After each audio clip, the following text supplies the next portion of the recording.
Okay. Okay. हम tense पढ़ने वाले हैं।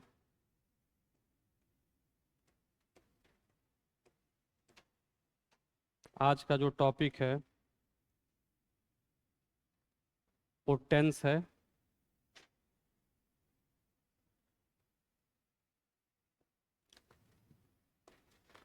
आज का जो टॉपिक है वो टेंस है। ठीक। और इस टेंस को शुरू करने से पहले हमें ये जानना है कि फ्रेज क्या होता है। फ्रेज होता है group of words without complete meaning. Group of word without complete meaning, उसी को क्या बोलते हैं? फ्रेज बोला जाता है। फ्रेज के कितने टाइप्स होते हैं या कितने काइंड होते हैं? हम्म। फ्रेज के कितने काइंड्स होते हैं? कितने काइंड्स होते हैं पता है आप लोगों को? 3 काइंड्स होते हैं। और वो 3 काइंड्स कौन कौन से होते हैं? पहला, noun phrase.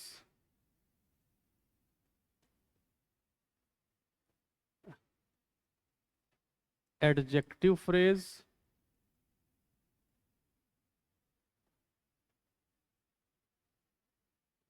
Adverb phrase.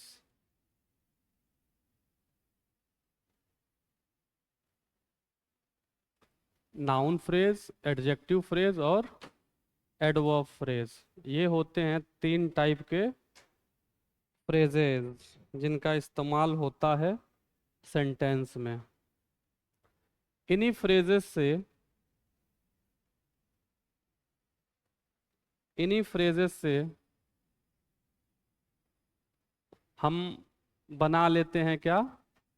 Sentence. और सेंटेंस का डेफिनेशन क्या है? A group of word with complete meaning. With complete meaning,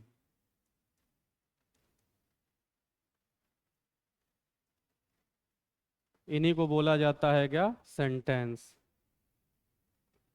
group of word with complete meaning. इस सेंटेंस का ढांचा कैसा होगा? सब्जेक्ट, वर्ब और ऑब्जेक्ट। सब्जेक्ट, वर्ब और ऑब्जेक्ट। आ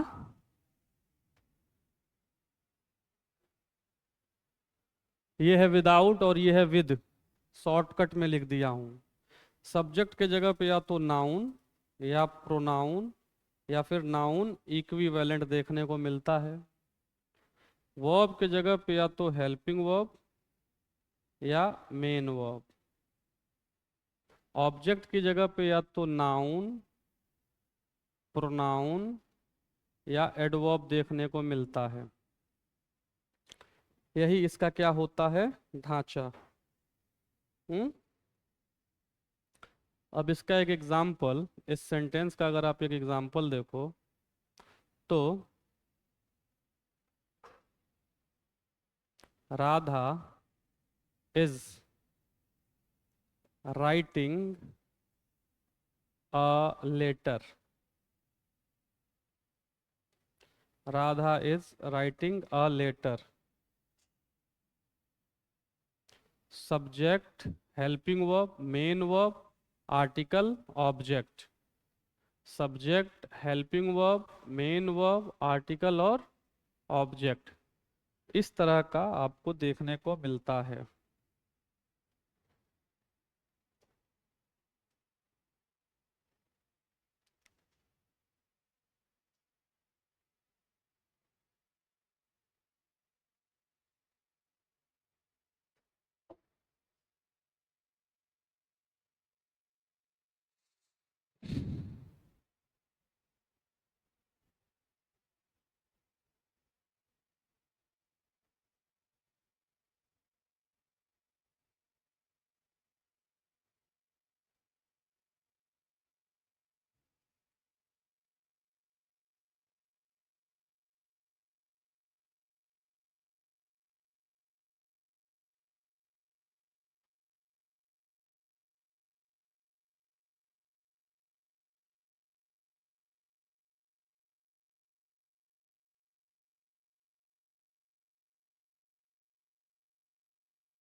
हो गया? डन? हो गया? अब ये जो सेंटेंस है, इनके हिस्से बढ़ते हैं। अब हम लोग पढ़ रहे हैं टेंस, लेकिन ये सीख क्यों रहे हैं? क्योंकि जब आप टेंस पढ़ोगे तो सेंटेंस से ही ना आपको टेंस पढ़ना होगा। तो इसीलिए हम लोग सेंटेंस को अच्छे से समझ रहे हैं। अब सेंटेंस जो है दो हिस्सों में बढ़ता है। सेंटेंस दो हिस्सों में बढ़ता है। पहला सेंटेंस का हिस्सा बढ़ जाता है कि हम सेंटेंस का इस्तेमाल या प्रयोग कैसा करते हैं, और दूसरा कि इसका ढांचा कैसा है। ढांचे के हिसाब से और प्रयोग के हिसाब से ये दो हिस्सों में बढ़ता है। ठीक? ढांचे के प्रयोग के हिसाब से ये 5 तरह का या 5 टाइप का होता है ना? पहला, इसका जो टाइप होता है फंक्शंस के बेसिस पे, वो होता है एजर्टिव सेंटेंस। मैं सेंटेंस नहीं लिख रहा, आप समझ जाना। दूसरा इंटेरोगेटिव। तीसरा इंपेरेटिव। चौथा ऑप्टेटिव। और पांचवा एक्सक्लेमेटरी। उसके बाद स्ट्रक्चर के बेसिस पे ये 3 होता है।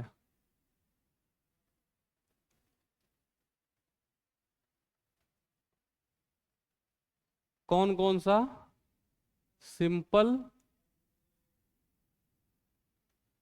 कंपाउंड और कॉम्प्लेक्स।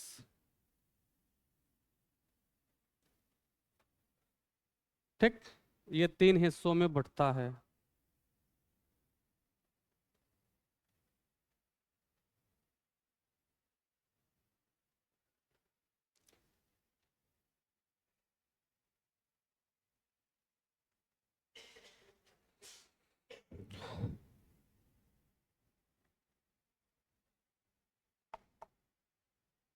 हो गया? हम्म?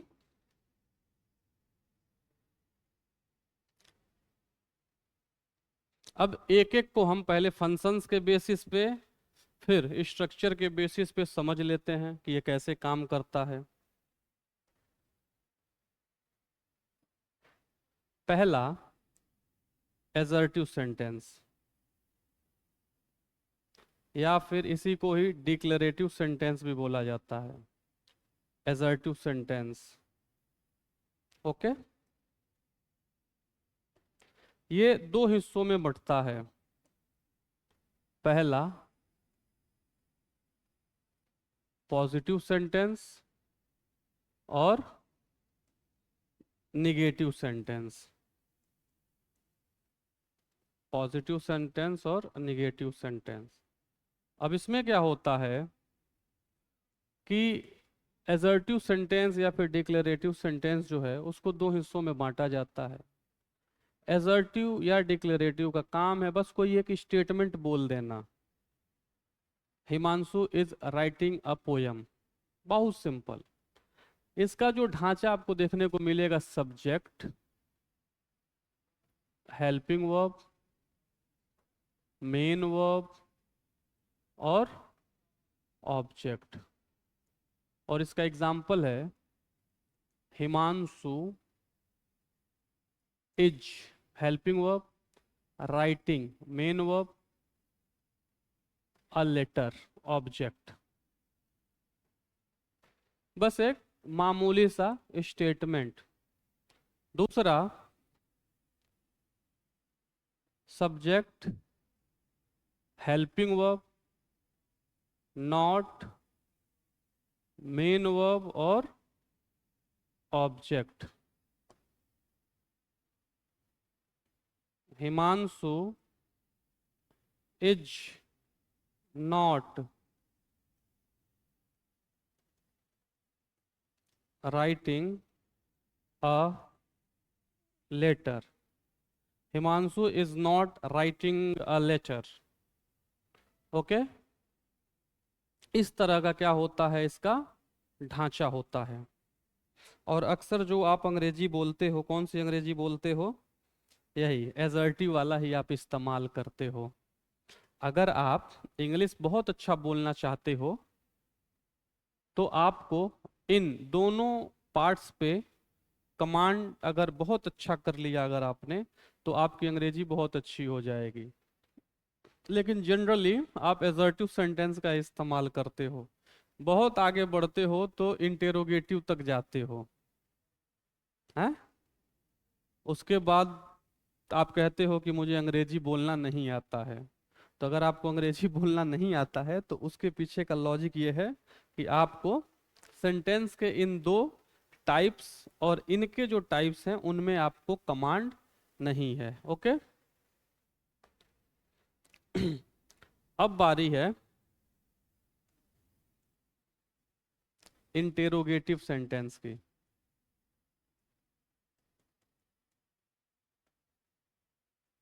इंटेरोगेटिव सेंटेंस, इंटेरोगेटिव सेंटेंस का मतलब होता है सवाल पूछना।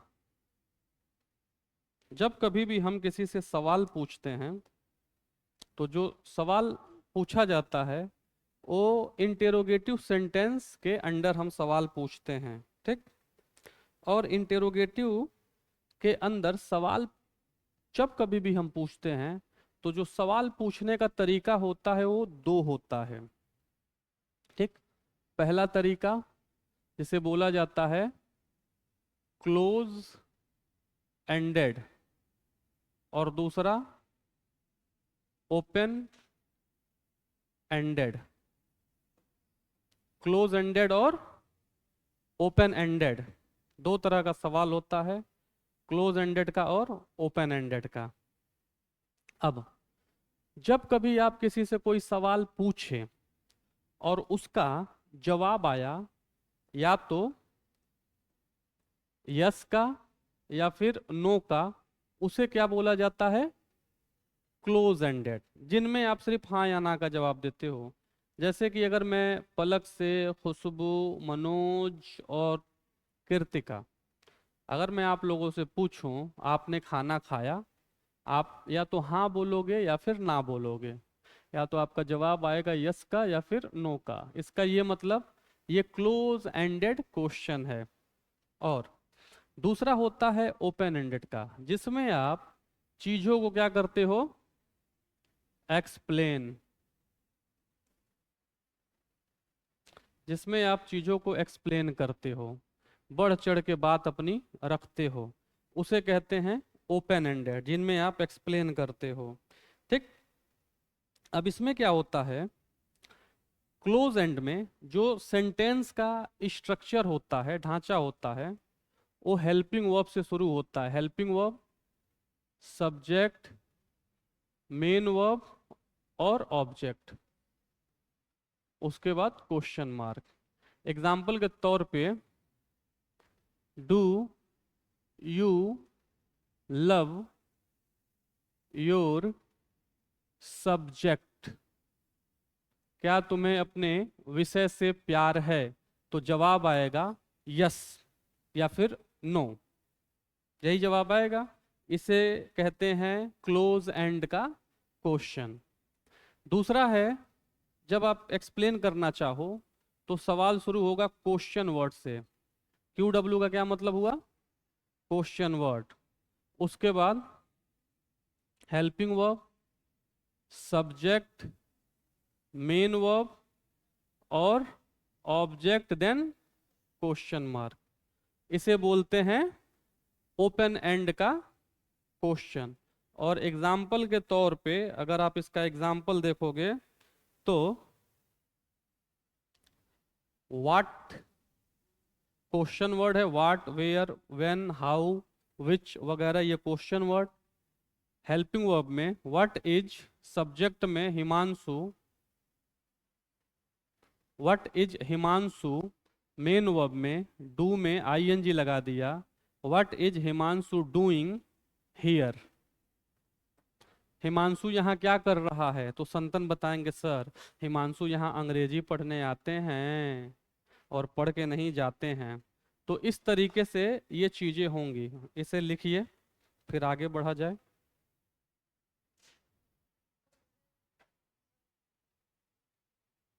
हाँ। हाँ,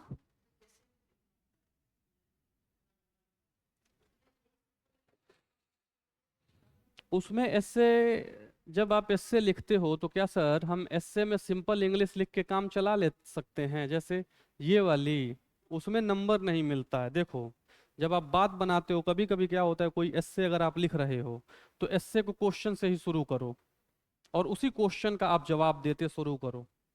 एस्से लिखने का जब मैं आपको तरीका, मैं भी कुछ तरीका डिवेलप किया हूँ, philosophical, psychological, scientific, political, economical, कि कैसे ऐसे लिखा जाता है, कब आप बातों को बढ़ा चढ़ा सकते हो और कब नहीं।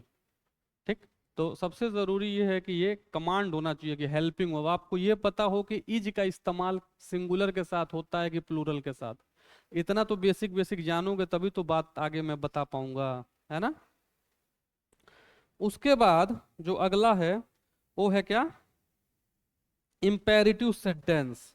दूसरा हो गया इंटेरोगेटिव, ये हो गया है, उम्मीद करता हूं कि हो गया होगा। अब है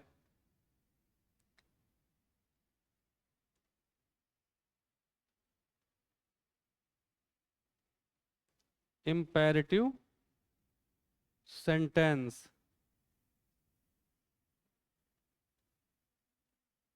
imperative सेंटेंस,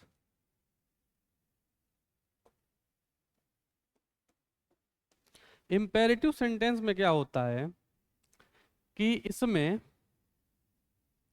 सब्जेक्ट सब्जेक्ट नहीं होता, सब्जेक्ट नहीं होता, इसके साथ क्या होता है, सब्जेक्ट इज अंडरस्टूड। ये माना जाता है कि सेंटेंस में सब्जेक्ट है, लेकिन एक्सप्लिसिटली, जाहिर तौर पे लिखा नहीं जाता। ठीक। और इसका जो स्ट्रक्चर होगा, वर्ब की फर्स्ट फॉर्म और ऑब्जेक्ट, यहाँ पे जो सब्जेक्ट है वो क्या होगा, नहीं होगा, सब्जेक्ट अंडरस्टूड होगा, है ना। ठीक। और इंपेरेटिव सेंटेंस का इस्तेमाल क्यों किया जाता है, इंपेरेटिव सेंटेंस की जरूरत क्यों आई, जब किसी को आपको करना हो रिक्वेस्ट, किसी को देना हो एडवाइस, किसी को करना हो वार्न, किसी को कमांड देना हो,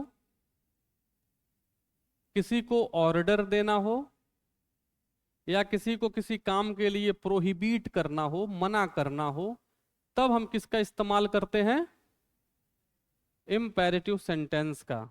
अब एग्जाम्पल के तौर पे मैंने कहा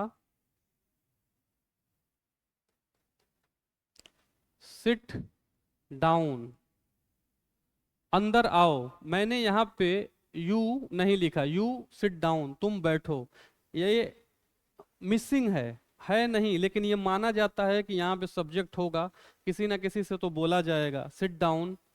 दूसरा कम इन, अंदर आओ, ठीक है। तीसरा गो देयर, बाहर जाओ, है ना।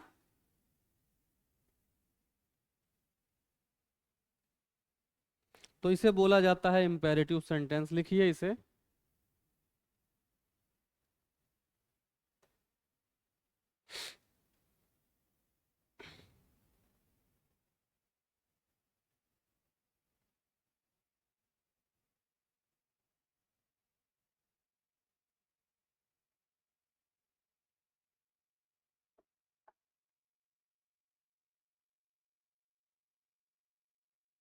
हो गया।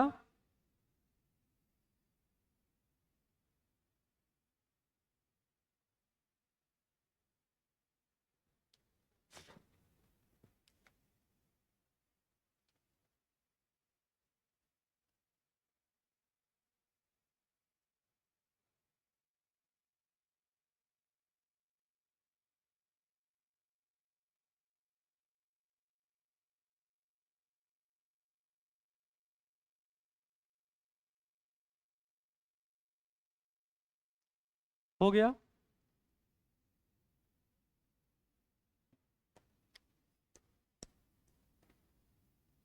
अगला है एक्सक्लेमेटरी सेंटेंस।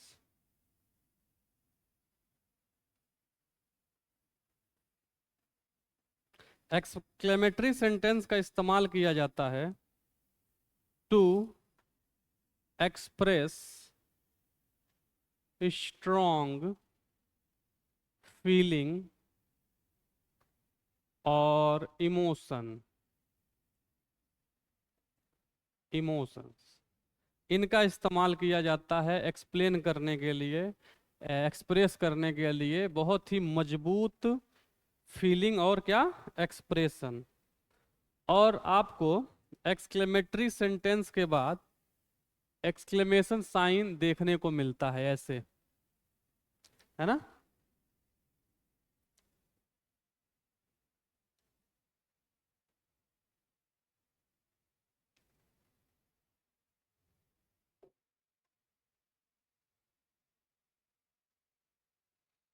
अब कुछ ऐसे वर्ड्स हैं जो एक्सप्लेन करते हैं, कुछ ऐसे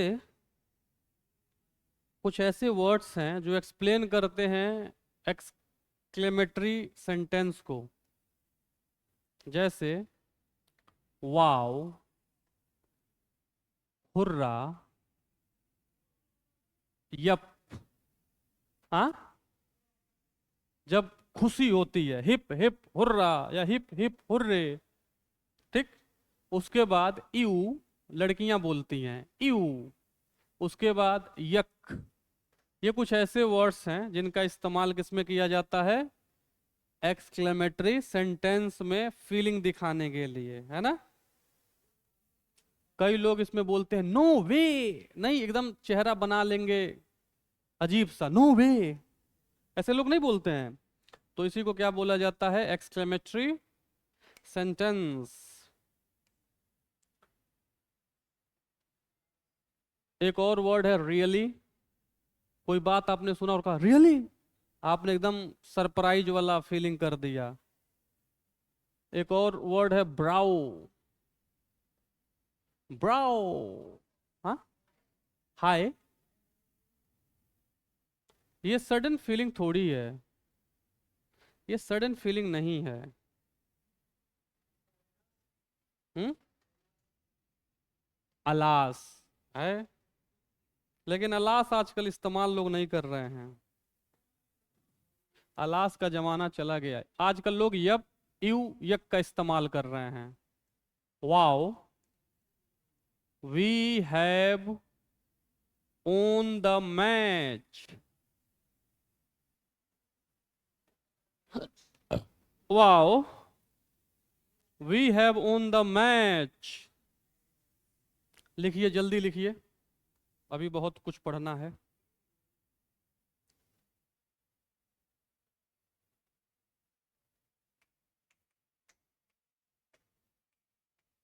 डन हो गया, आगे बढ़ा जाए।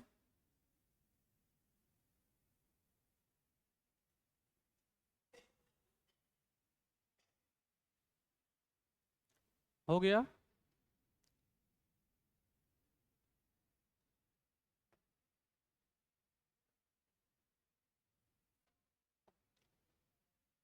एक्सक्लेमेटरी के बाद अब है ऑप्टेटिव सेंटेंस। ऑप्टेटिव सेंटेंस का इस्तेमाल किया जाता है किसी को विश करने के लिए, प्रे करने के लिए, कर्स करने के लिए, श्राप देने के लिए, है ना। जाओ तुम बर्बाद हो जाओ।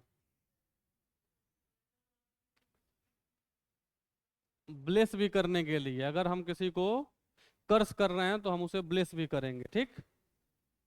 इसका इस्तेमाल किया जाता है।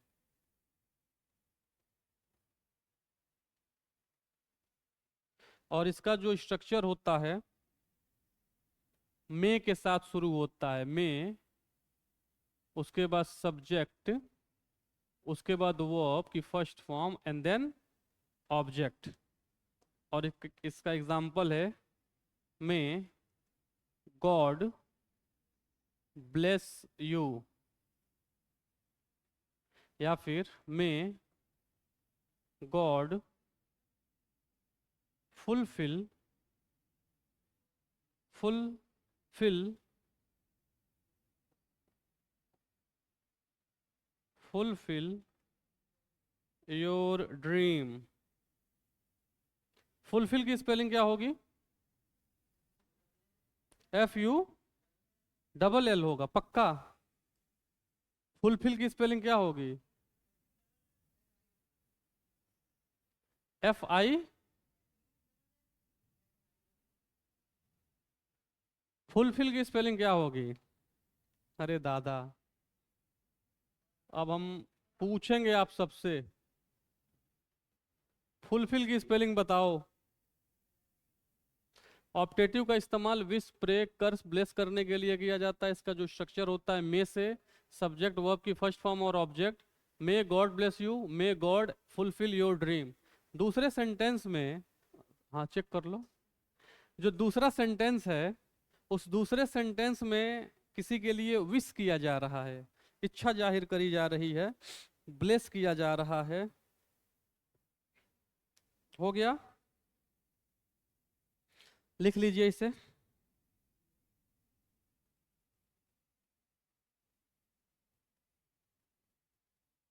हो गया, फुलफिल की स्पेलिंग ठीक है,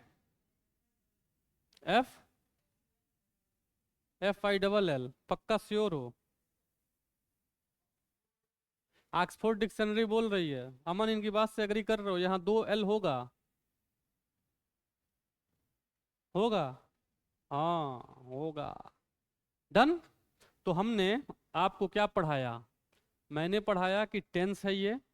टेंस के बारे में हम लोग शुरू करेंगे फ्रेज से। फ्रेज क्या होता है? Group of word without complete meaning, शब्दों का समूह जिसका पूरा पूरा मतलब न हो।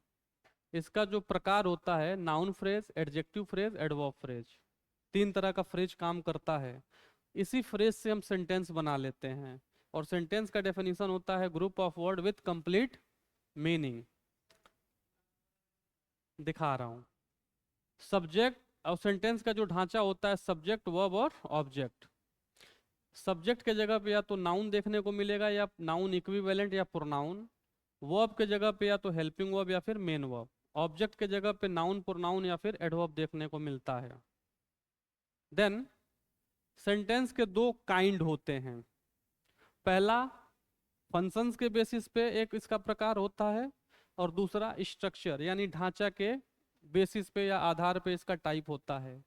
जो प्रयोग के आधार पे इसका प्रकार है वो है एजर्टिव, इंटेरोगेटिव, इंपेरेटिव, ऑब्जेक्टिव और एक्सक्लेमेटरी। और स्ट्रक्चर के आधार पे सिंपल, कंपाउंड और कॉम्प्लेक्स। उसके बाद हमने एक एक को जाना है, इन पांचों को जाना है कि एजर्टिव सेंटेंस का मतलब होता है सिंपल कोई एक बात बोल देना, एक स्टेटमेंट दे देना, डिक्लेरेशन कर देना। Ram is watching a movie, Ram is not watching a movie, Aman is writing a letter, Aman is not writing a letter. ये 2 हिस्सों में बढ़ता है, पॉजिटिव और निगेटिव में। ढांचा, subject, helping verb, main verb और object. Himanshu is writing a letter.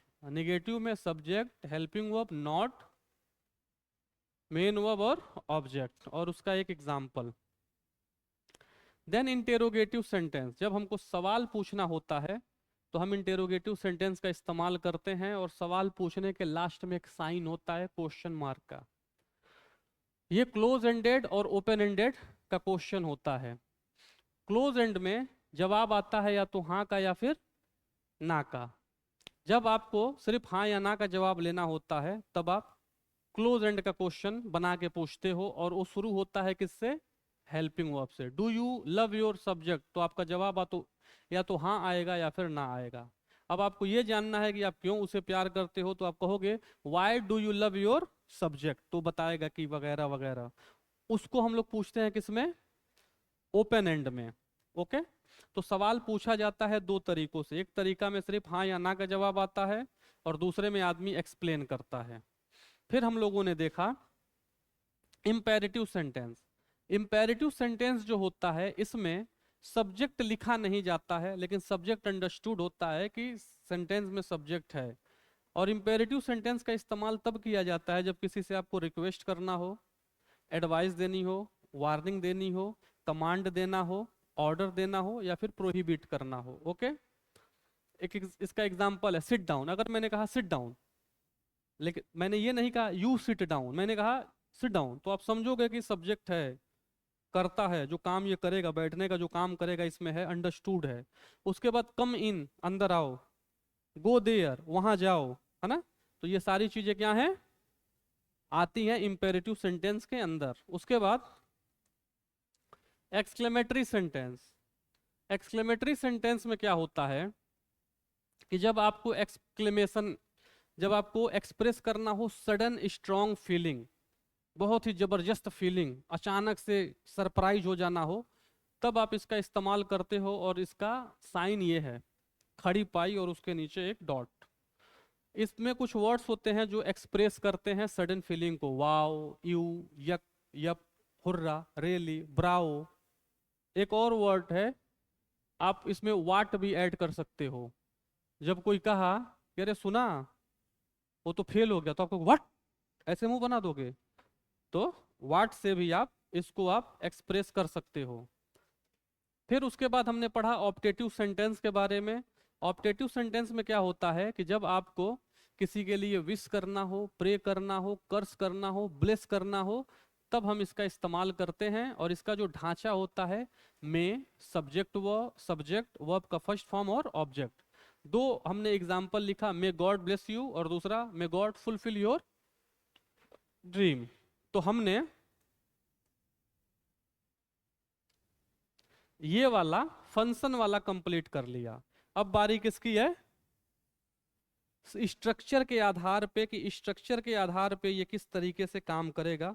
तो मैं आपको स्ट्रक्चर के आधार पे बताने वाला हूं, ठीक।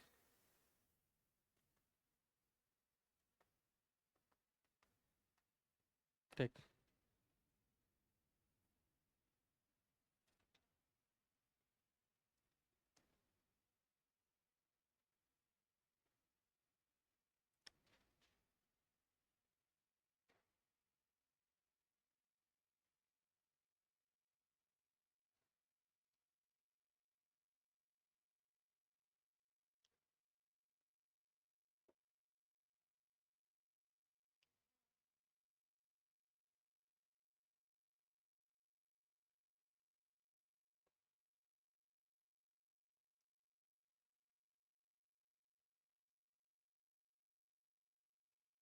मुझे बना लेने दो, फिर आप बनाना। लाइन सीधी है, नहीं सीधी है, थोड़ा सा उधर जाएगा, नहीं। ओहो, ये क्या हो गया, ये क्या रे भैया, इसको, ये तो पूरा हिल रहा है। हाँ, इसमें कौन सी बड़ी मतलब, ये ठीक है, ये बिल्कुल सीधा है। और इसके साथ कुछ इशू हो गया, कोई बात नहीं प्यारे बच्चों, अब ये सीधी सीधी दिख रही होगी है ना। हमने इन तीनों को एक ही साथ लिख लिया, क्या अलग अलग इसको पढ़ेंगे ना। सिंपल को, कंपाउंड को और कॉम्प्लेक्स को I have written in a single page, है ना। सिंपल का क्या मतलब आप समझते हो, सादा। सिंपल का क्या मतलब होता है, हाँ, सिंपल का मतलब सादा, और सादा सबका दादा। सब्जेक्ट, वर्ब और ऑब्जेक्ट, इसमें कोई लीपापोती नहीं। एक सिंपल सा क्या है, सब्जेक्ट है, वर्ब है और ऑब्जेक्ट है। और इसका एग्जाम्पल है, संतन इज रीडिंग इंग्लिश। संतन subject, helping verb, main verb और ऑब्जेक्ट, मतलब वर्ब दोनों एक साथ, एक हेल्पिंग वर्ब है, एक मेन वर्ब है और एक आपने ऑब्जेक्ट लिख दिया। संतन इज रीडिंग इंग्लिश। सिंपल का मतलब साधारण, सेंटेंस का एक वाक्य। ठीक। दूसरा है कंपाउंड। कंपाउंड का मतलब होता है क्या? जुड़ना। कंपाउंड का क्या मतलब होता है? जुड़ना। अब एक होगा आपका सब्जेक्ट, वर्ब और ऑब्जेक्ट, और इसमें क्या किया जाएगा प्यारे बच्चों? इसको ऐड किया जाएगा, जोड़ा जाएगा, कंपाउंड किया जाएगा दूसरे सब्जेक्ट, वर्ब और ऑब्जेक्ट से। ठीक। इसमें क्या किया जाएगा? दो। अब दो ही नहीं हो सकता, दो से ज्यादा हो सकते हैं। अब जो मैं आपको बताने वाला हूं, मैं चाहता हूं 1 मिनट के लिए आप पेन उठा लो। उठा लिया? मैं इसको स्लो डाउन करूंगा। स्लो डाउन नहीं, मैं इसको ये दबा दूंगा, मैं ये दबाऊंगा। अब हम लोग ओरिजिनल शुरू किए हैं पढ़ाई अपने इंग्लिश कंपलसरी के कंटेक्स्ट में। तो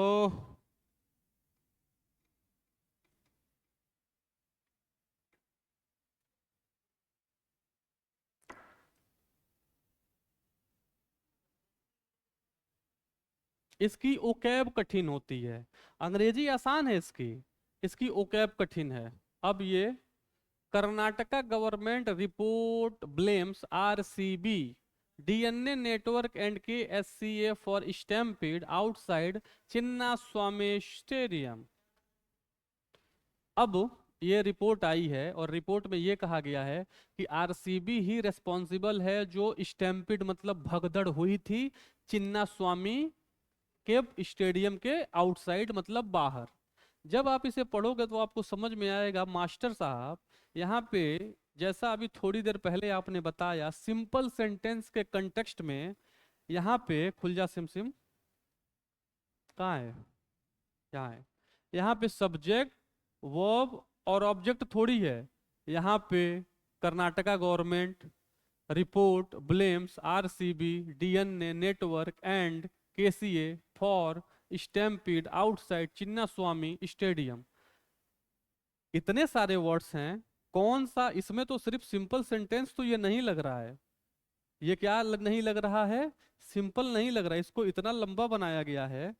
इतना तो होना चाहिए ना, कर्नाटका गवर्नमेंट ब्लेम आरसीबी, ऐसा ही होना चाहिए। कर्नाटका गवर्नमेंट ब्लेम्स आरसीबी, तब ये होता सब्जेक्ट, वर्ब और ऑब्जेक्ट। लेकिन इतनी लंबी चौड़ी बात जब लिखी गई है तो जोड़ जोड़ के लिखी गई होगी, कंपाउंड करके लिखी गई होगी। यही चीज हम लोग इस क्लास में अब सीख रहे हैं। और उसके बाद से जब आप न्यूज़पेपर पढ़ोगे या कोई इंग्लिश का आर्टिकल पढ़ोगे तब आपको समझ में आएगा। तो दो चीज करनी है आप लोगों को, एक तो हम ढांचा सीख लेते हैं और दूसरा ओकैब। जैसे स्टैम्पिड का मतलब आपको नहीं पता होगा कई लोगों को। ठीक। उसी तरीके से एक वर्ड है, कोई वर्ड दिख रहा है? सिंपल इंग्लिश तो है यार, चिन्ना स्वामी स्टेडियम का नाम है। तो मैं जो आप लोगों को बताने वाला हूं कि इसमें क्या है कि अब वर्ड्स को जोड़ जोड़ के लंबा चौड़ा बनाया जाएगा। अब जब आप इसी को खोल लेते हैं, इसी को पढ़ लेते हैं, इसी न्यूज को देखो। अब इतनी लंबी चौड़ी बात कही गई है, द स्टेटस से आर्टिकल, उसके बाद से सब्जेक्ट, और यहाँ पे बात खत्म हो रही है। सब्जेक्ट वर्ब ऑब्जेक्ट थोड़ी है, इतनी लंबी चौड़ी बात लिखी गई है इसमें। तो लिखने से पहले सोचा गया होगा और सोच के जोड़ जाड़ के इसको बनाया गया होगा। तो कैसे बनता है वो हम इसमें सीखने वाले हैं, है ना? ठीक। तो कंपाउंड का क्या मतलब होता है? जोड़ना। अब जरूरी नहीं है कि यहाँ सिर्फ मैं दो लिखा हूं तो दो ही सेंटेंस होगा, नहीं नहीं नहीं, ऐसा भी मत समझना। फिर यहाँ पे कुछ ऐड करके फिर, अब कौन सा ऐसा वर्ड है जिसके जरिए हम जोड़ते हैं? तो इंग्लिश के अंदर जो जोड़ने का काम करता है, जो प्लस करने का काम करता है, उसे हम बोलते हैं कंजंक्शन। क्या बोलते हैं? कंजंक्शन। ये सेंटेंस को क्या करता है? जोड़ने का काम करता है। जोड़ने का काम पार्ट्स ऑफ स्पीच के अकॉर्डिंग कौन सा पार्ट्स ऑफ स्पीच करता है भाई साहब? कंजंक्शन हो रहा है। अब वो कौन कौन से वर्ड्स हैं जो जोड़ने का काम करते हैं? कौन कौन से ऐसे वर्ड्स हैं जो जोड़ने का काम करते हैं?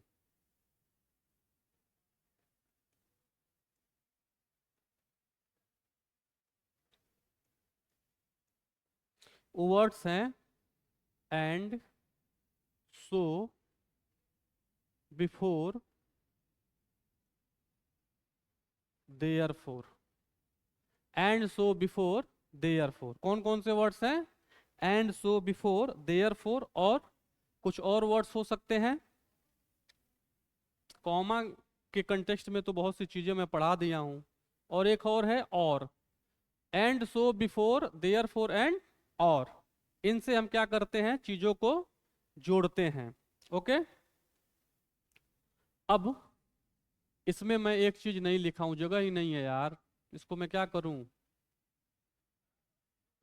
नहीं, सही कह रहे हो, बड़ा कर लेता हूं।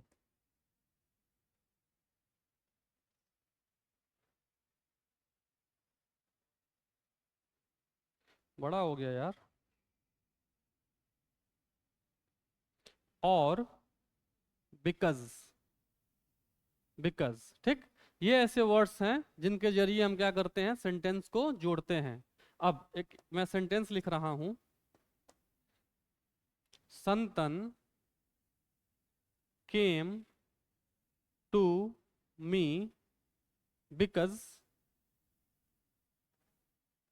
ही वांटेड माई हेल्प।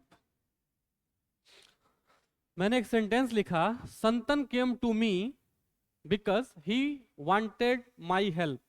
जब इस सेंटेंस को आप देखोगे तो समझ में आएगा कि इसमें दो सेंटेंस है। Santan came to me, he wanted my help. इन दोनों को जोड़ा गया है किससे? बिकॉज से।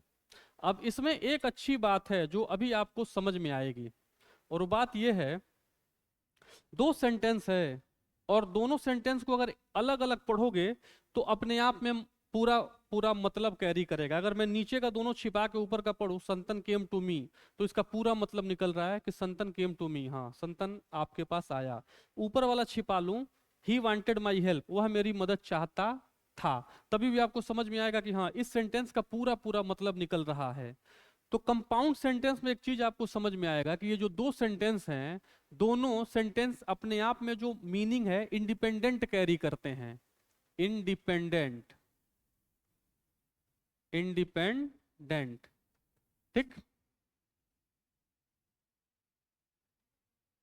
इंडिपेंडेंट, इंडिपेंडेंट मीनिंग कैरी करते हैं। ओके। समझ में आ रहा है भाई साहब क्या पढ़ा रहा हूं? है ना? अब लिखिए इसे, ऐसे ही बनाना, अच्छे से लिखना।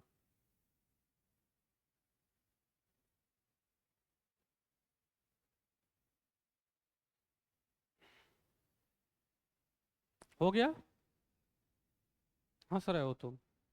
समझ में नहीं आ रहा है या गड़बड़ पढ़ा रहा हूं मैं? समझ में आ रहा है?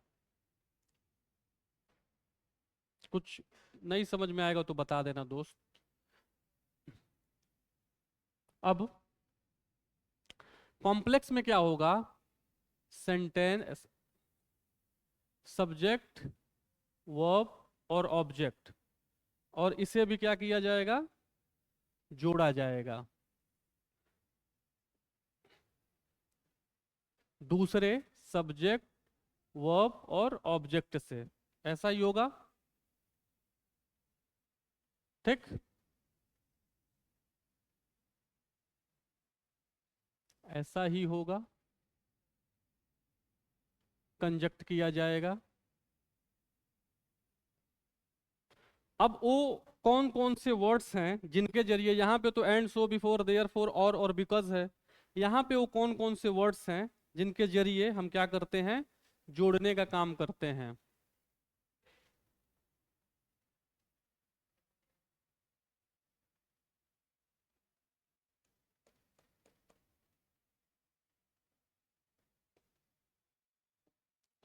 तो वो वर्ड्स हैं,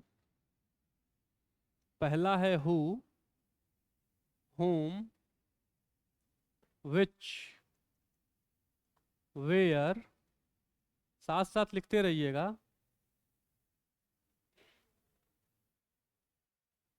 व्हेन, लिखो,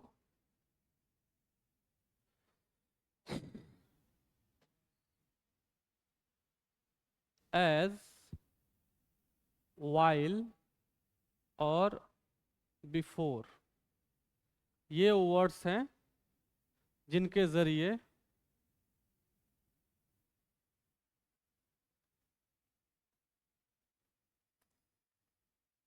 हम क्या करते हैं, जोड़ते हैं, है ना।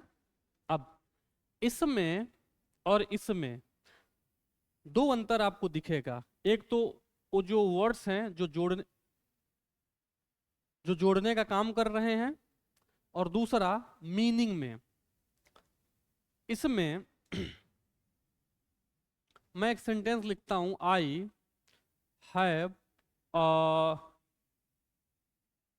Book which is very good. I have a book, मेरे पास एक किताब है, विच इज वेरी गुड, जो बहुत अच्छी है। अगर आप इस सेंटेंस को देखो, ठीक, यहां पे है आई हैव अ बुक, एक सेंटेंस, विच यहाँ पे कंजंक्शन का काम कर रहा है, इज वेरी गुड। अगर मैं एक छिपा लूं, आई हैव अ बुक, तो ये इसका मतलब पूरा पूरा निकल रहा है कि मेरे पास एक किताब है। अगर मैं आई हैव अ बुक को छिपा के बाकी का पढ़ूं, विच इज वेरी गुड, तो आप पूछोगे क्या बहुत अच्छा। विच इज वेरी गुड, जो बहुत अच्छा है, तो क्या बहुत अच्छा है, आपकी कॉपी, आपका पेन, आपका मोबाइल, आपकी घड़ी, क्या बहुत अच्छा है। तो इसका ये मतलब हो रहा है कि इनमें जो दो सेंटेंस आपको दिखेंगे, एक अपने आप में इंडिपेंडेंट मीनिंग कैरी करेगा, इंडिपेंडेंट मीनिंग कैरी करेगा, और दूसरे वाले का मीनिंग निकालने के लिए हमें पिछले वाले पे जाना पड़ेगा, उसे बोलेंगे डिपेंडेंट। तो एक सेंटेंस इंडिपेंडेंट मीनिंग कैरी करेगा और दूसरा इंडिपेंडेंट। अब ऐसा नहीं है कि सर सिर्फ लास्ट वाला ही डिपेंडेंट होता है, नहीं, पहला भी हो सकता है और आखिरी भी हो सकता है, दूसरा भी हो सकता है। ठीक, लिखें इसे।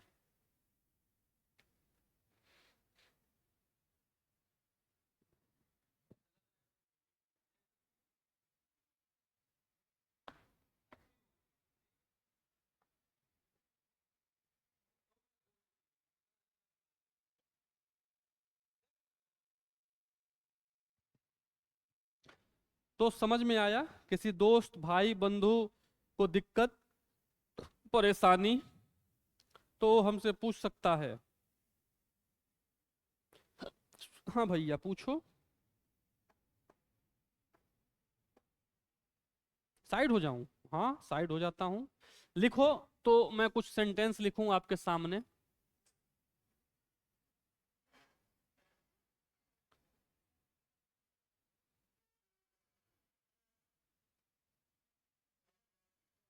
हाँ, ओके। तीन तरह के स्ट्रक्चर वाले सेंटेंस होते हैं, सिंपल, कंपाउंड और कॉम्प्लेक्स।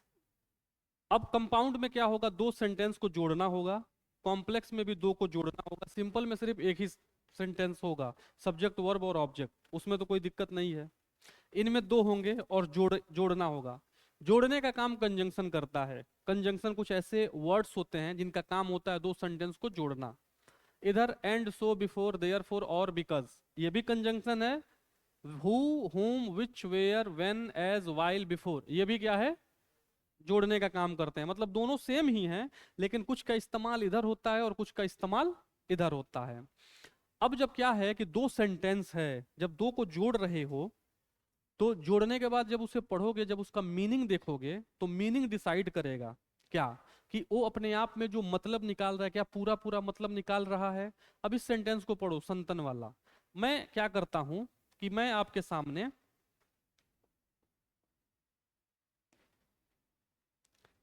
ये चीज मिटा दिया, संतन केम टू मी, अपने आप में पूरा पूरा मतलब कैरी कर रहा है ना। अगर मैं कहूं संतन केम टू मी, तो सब कोई यहां समझ जाएगा कि सर ये कह रहे हैं कि संतन सर के पास आया, है ना। मतलब इसका मतलब पूरा पूरा इंडिपेंडेंट निकल रहा है। फिर मैं अब क्या करता हूं कि मैं ऊपर वाला मिटा देता हूं और पढ़ते हैं ही वांटेड माई हेल्प। अगर मैं कहता हूं ही वांटेड माई हेल्प तो आप समझ जाओगे कि सर ये बोल रहे हैं किसी के बारे में कि वो मदद चाहता था, वो मदद चाह रहा है। ही वांटेड माई हेल्प, वह मेरी मदद चाहता था। मतलब ये जो सेंटेंस है ये भी अपने आप में क्या पूरा पूरा मतलब निकाल रहा है। इसी को क्या बोलते हैं कि ये जो दो सेंटेंस है दोनों जुड़ रहे हैं, तो ये भी सेंटेंस नंबर 1 भी अपने आप में इंडिपेंडेंट मीनिंग कैरी करेगा और दूसरा वाला भी अपने आप में क्या इंडिपेंडेंट खुले तौर पे अपने आप में ही मीनिंग निकल जाएगा। ठीक। अब कॉम्प्लेक्स के साथ ऐसा नहीं है। कॉम्प्लेक्स का मतलब ही होता है क्या कठिन। कॉम्प्लेक्स का क्या मतलब होता है कठिन। कंपाउंड का मतलब जुड़ना, कॉम्प्लेक्स का मतलब कठिन के साथ साथ जुड़ना। अब जब इसमें दो सेंटेंस जुड़ेंगे तो एक सेंटेंस का मतलब पूरा पूरा नहीं निकलेगा। एक मतलब निकालने के लिए दूसरी वाली बात को आपको ताक के झांक के देखना पड़ेगा कि ये क्या कही जा रही है। अब आपको पता है कि यहाँ पे ये जो विच है इसका काम क्या होता है जोड़ने का। आप जब ऊपर वाला सेंटेंस पढ़ोगे आई हैव अ बुक, उसके बाद is very good, which is very good, तो ऊपर वाला सेंटेंस पढ़ के आपको समझ में आ जाएगा कि सर के पास एक किताब है। अगर मैं आपसे कहूँ Shailendra I have a book तो आप कहोगे हाँ तो आपके पास बुक है, अच्छा सर वेरी गुड। उसके बाद मैं थोड़ी देर बाद कहूँ संतन विच इज वेरी गुड, जो बहुत अच्छी है, इसका हिंदी मतलब होगा जो बहुत अच्छी है। तो संतन कहेगा क्या बहुत अच्छी है। संतन हंस के पूछता है क्या बहुत अच्छी है, तब मुझे बताना पड़ेगा जो किताब है I have a book which is very good, जो मेरे पास किताब है वो बहुत अच्छी है। इसको बोलते हैं कॉम्प्लेक्स। अब यही बात मैं लिखा हूं कि इसमें एक सेंटेंस अपने आप में पूरा पूरा मतलब निकालेगा और एक दूसरे वाले पर निर्भर करेगा अपना मतलब निकलवाने के लिए, है ना। यही बात है। और किसी को कोई डाउट? और किसी को कोई डाउट? हाँ, आप लोगों के अलावा भी अगर कोई हो तो अब मैं आगे बढ़ूं। अब मैं कुछ सेंटेंस लिखूंगा, उस सेंटेंस में आपको बस बताना है कि सेंटेंस सिंपल है, कॉम्प्लेक्स है या कंपाउंड है। बस आपको आइडेंटिफाई करना होगा। ठीक। जो सही जवाब देगा ये माना जाएगा कि वो बहुत एक्सपर्ट गाइडेंस के अंदर पढ़ रहा है। बढ़ूं आगे, मेरे मार्गदर्शन में पढ़ रहा है।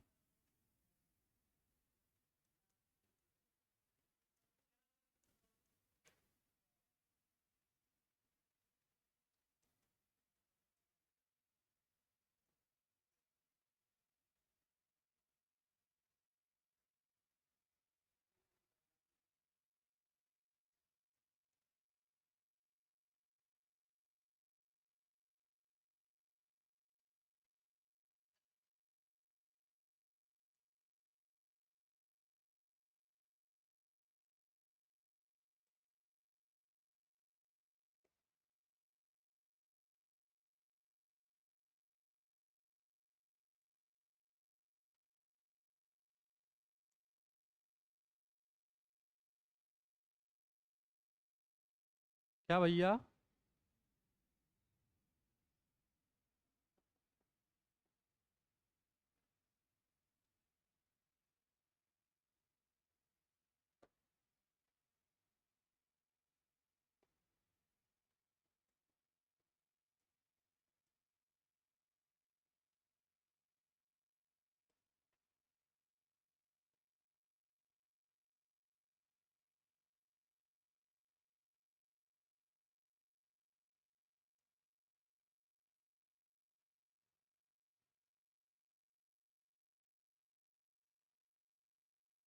आप लोगों के सामने 4 सेंटेंस है, आपको बताना है कौन सिंपल है, कौन कंपाउंड, कौन कॉम्प्लेक्स।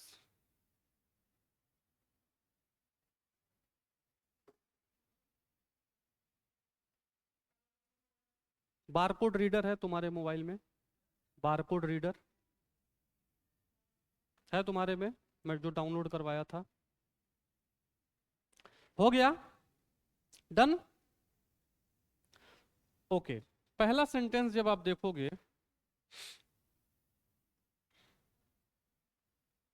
तो आपको समझ में आएगा Sanjeev was waiting for me.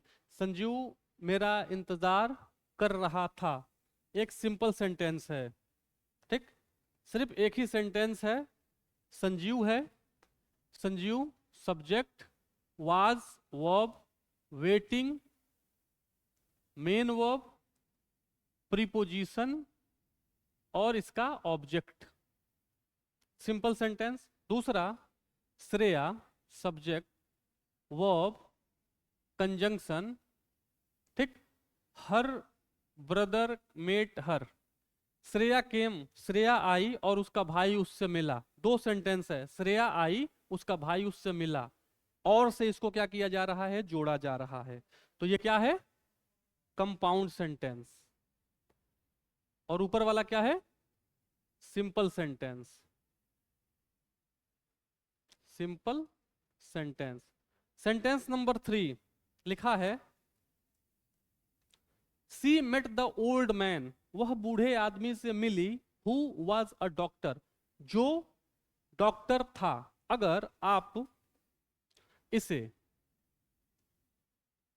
मिटा दो और पढ़ो हु वॉज अ डॉक्टर, जो डॉक्टर था या कौन डॉक्टर था, तो आप कहोगे कौन डॉक्टर था, जो डॉक्टर था, क्या आप पूछना क्या चाह रहे हो यार, तो आपको पीछे जाना पड़ेगा। She met the old man, वो बूढ़े आदमी से मिली जो डॉक्टर था, तो आगे वाले बात को जस्टिफाई करने के लिए पीछे जाना पड़ रहा है, तो इसीलिए इसे क्या बोलेंगे हम, कॉम्प्लेक्स, कॉम्प्लेक्स सेंटेंस। अब अगला मैंने अभी आपको पढ़ाया नहीं है, वो मैं आगे पढ़ाऊंगा, लेकिन मैं आपसे जानना चाहता हूं कि इसके बारे में कभी आपने सुना है, इफ इट रेन्ड, अगर वर्षा हुई, I would cancel the meeting, मैं मीटिंग को कैंसल कर दूंगा। ये जो है इसे बोलते हैं, हम लोग आगे पढ़ेंगे, कंडीशनल सेंटेंस, कंडीशनल सेंटेंस। इसमें कंडीशन ये है कि अगर बारिश हुई, ये कंडीशन है, देखो ये कंडीशन है, और दूसरी तरफ क्या है, रिजल्ट। अगर बारिश होगी तो रिजल्ट क्या होगा, मीटिंग कैंसल हो जाएगा। समझ में आया, if it rained I would cancel the meeting, अगर वर्षा होती है तो मैं बंद कर दूंगा, कैंसल कर दूंगा मीटिंग।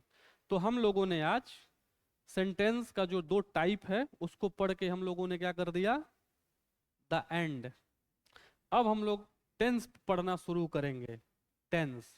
और टेंस में ऐसा टेंस आपको पढ़ाऊंगा कि आपकी इंग्लिश स्पोकन बहुत अच्छी हो जाएगी, प्लस टेंस में जो भी यूपीएससी के मेंस में क्वेश्चंस आएंगे, ऐसा नहीं होगा कि आप सोचो अरे ये क्या हो गया, ये तो हमको आता ही नहीं, ना ना ना, अंग्रेजी बोलना भी सीखोगे।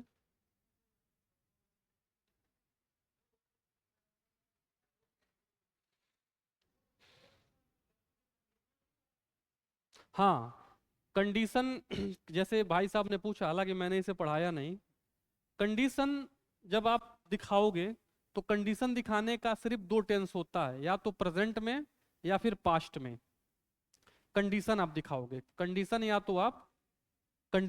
तो आप प्रेजेंट में दिखाओगे या पास्ट में।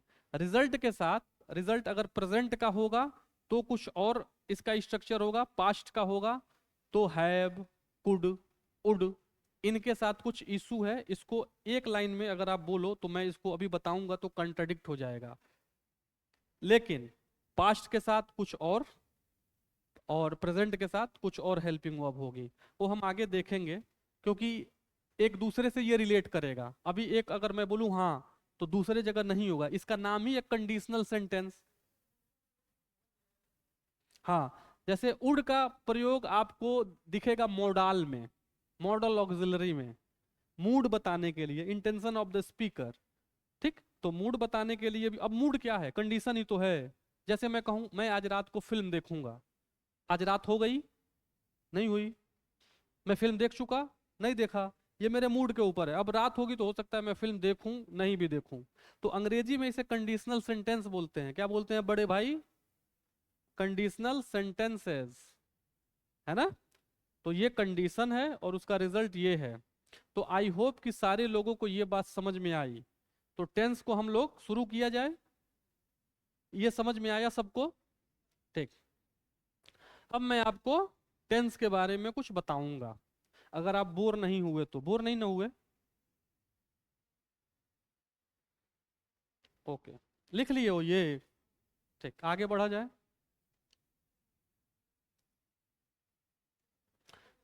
अब टेंस।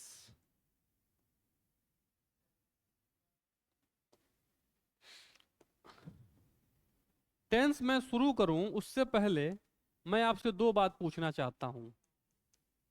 टाइम और टेंस एक ही होता है, या फिर टाइम बड़ा होता है टेंस छोटा होता है, या टेंस बड़ा होता है टाइम छोटा होता है?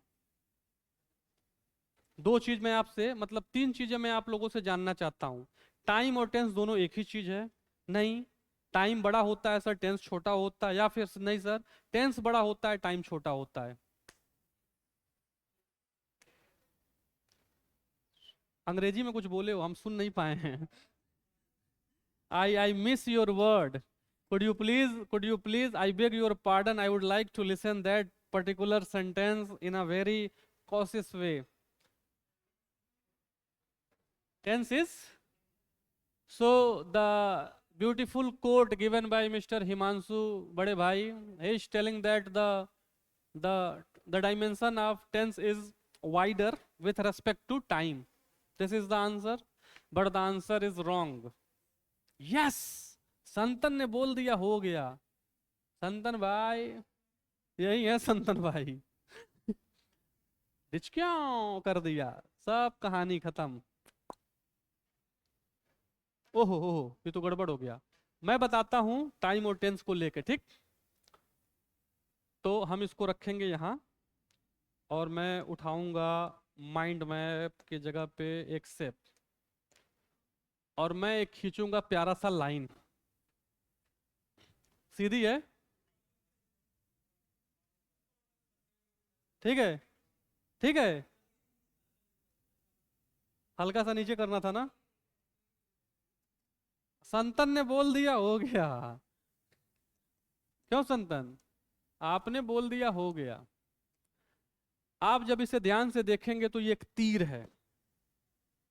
तीर है, बहुत बड़ा तीर है संतन, तुम्ही को मारेंगे हम। ये एक तीर है। अब इस तीर पे आपको मैं कुछ सिखाने वाला हूं, ठीक? ध्यान दीजिएगा। क्या टाइम हो रहा है? ये है प्रेजेंट, और टाइम हो रहा है 3:43, जिसे हम पीएम से इंडिकेट करेंगे, ठीक? बात आगे बढ़ेगी और हम पहुंच जाएंगे कहां पे? फ्यूचर में, जो कि फ्यूचर अभी आया नहीं है। फ्यूचर आया नहीं है, फ्यूचर में हम पहुंच जाएंगे। उसके बाद और पीछे जाएंगे, अगर हम कल जाएं, जब कल आप क्लास करके यहां से गए थे, कल की अगर मैं बात करूं, तो आप कहोगे sir this is called past, है ना? पास्ट। ये जनरल है, जनरल में इसे पढ़ाया जाता है कि टेंस सर तीन है, प्रेजेंट, पास्ट और फ्यूचर। प्रेजेंट, पास्ट और फ्यूचर। अब क्या है, मेरा सवाल ये था आप लोगों से कि क्या ये तीनों एक हैं, या अलग अलग हैं, या तीनों में कुछ अंतर है, या तीनों में से कौन बड़ा है? पास्ट एक स्पेसिफिक जगह है, पास्ट। प्रेजेंट एक स्पेसिफिक जगह है, 3:43। फ्यूचर जब आप बोलोगे तो एक स्पेसिफिक हो जाएगा, फ्यूचर कल, कल स्पेसिफिक हो गया। तो जो इससे ये समझ में आता है, जो चीजें स्पेसिफिक हो जाएं, समा जाएं, जिसके बारे में व्याख्या कर दी जाए, वो लिमिटेड होगा। टेंस क्या है? टेंस छोटा डायमेंशन है, टाइम बड़ा डायमेंशन है। टाइम में आप कहीं भी हो सकते हो, यहाँ यहाँ यहाँ यहाँ यहाँ यहाँ यहाँ यहाँ यहाँ, कहीं भी। टाइम में आप कहीं भी हो सकते हो। इसका ये मतलब है कि दूसरा वाला स्टेटमेंट सही है, टाइम बड़ा होता है टेंस छोटा होता है। टाइम से ही टेंस बनता है, टेंस से टाइम नहीं बनता। टाइम से ही क्या बनेगा? टेंस बनेगा, टेंस से टाइम नहीं बनेगा। 2 मिनट हुआ, 4 मिनट हुआ, 5 मिनट हुआ, यही टाइम जोड़ जोड़ के ये पास्ट हो जाएगा। पास्ट हो के टाइम नहीं होगा, समझ रहे हो ना? पास्ट का मतलब पूरा एक वाइडर, लेकिन टाइम उसमें कहीं भी, है ना। ओके। अब अब मैं जो आपको बताने वाला हूं उससे आपकी आंखें चौंधिया जाएंगी।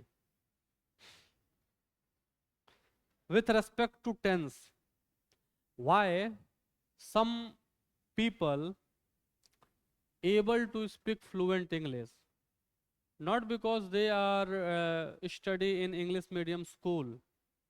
The person who learned after a longer period of time after the schooling, the person came from the Hindi medium, remote areas, and you often encountered with those type of people and they speak fluent English.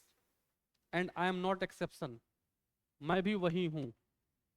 मैं भी वही आदमी हूँ जो remote area से आता हूँ, Hindi medium school में पढ़ा हूँ, इंग्लिश बहुत बड़ी बात थी, लेकिन I can speak fluent English as you can C.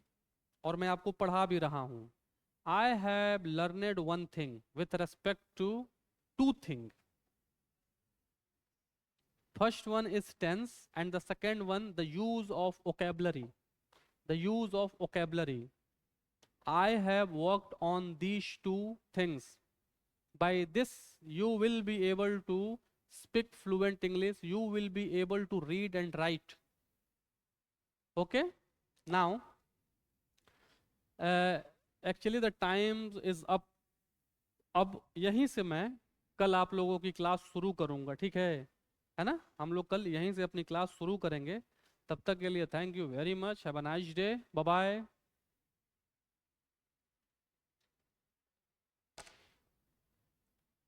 Bye Kritika, Manoj, Khushboo, Hina.